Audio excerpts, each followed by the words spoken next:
আসসালামু আলাইকুম বন্ধুরা, আবার একটি জব সার্কুলার নিয়ে হাজির হয়েছে। আজকে জানাবো জেলা প্রশাসকের কার্যালয় মানিকগঞ্জ। এইখানে একটা সার্কুলার হয়েছে যেখানে অস্থায়ী ভিত্তিতে নিয়োগের মাধ্যমে পূরণের নিমিত্ত মানিকগঞ্জ জেলার স্থায়ী বাসিন্দাদের নিকট হতে নিম্নলিখিত শর্তে অনলাইনে এইখানে যে ঠিকানাটা দেয়া আছে আপনাদের, এই ঠিকানায় গিয়ে আপনাকে অনলাইনে আবেদন করতে হবে। নির্ধারিত সময়ের মধ্যে আবেদন আহ্বান করা যাচ্ছে।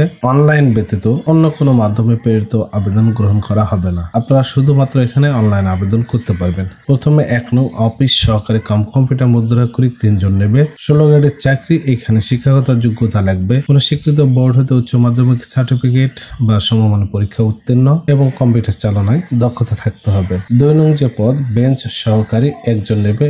এইটা তো সেম শিক্ষাগত যোগ্যতা লাগবে। বন্ধুরা, অনলাইনে আবেদন করতে পারবেন। আবেদন শুরু এবং শেষের তারিখ একটু পরেই বলে দিচ্ছি। তার আগে দেখুন, 20 জুলাই 2025 এই তারিখে আপনার বয়স যদি 18 থেকে 32 বছর হয় শুধুমাত্র, তাহলে আপনি আবেদন করতে পারবেন। আবেদন শুরু হবে 20 জুলাই 2025 সকাল 10টা হতে এবং শেষ হবে 18 আগস্ট 2025 বিকাল 5টা পর্যন্ত। তো এখানে আবেদন করতে হলে যে শর্ত রয়েছে দেখুন, মানিকগঞ্জ জেলায় স্থায়ী বাসিন্দা হিসেবে পৌরসভার মেয়র, অর্থাৎ আপনারা যদি এখানে আবেদন করতে চান তাহলে অবশ্যই মানিকগঞ্জের স্থায়ী বাসিন্দা হতে হবে। বন্ধুরা, এই ছিল আজকে সার্কুলারটি। পরবর্তীতে সার্কুলার পেতে হলে অবশ্যই চ্যানেলটি সাবস্ক্রাইব করে আমার সঙ্গে থাকুন। আর আপনার জেলার নামটি অবশ্যই কমেন্ট বক্সে জানিয়ে দিন। আপনার জেলায় যদি এই ধরনের সার্কুলার হয়, ইনশাআল্লাহ এই চ্যানেলে আপলোড করা হয়ে যাবে। আসসালামু আলাইকুম, ভালো থাকবেন।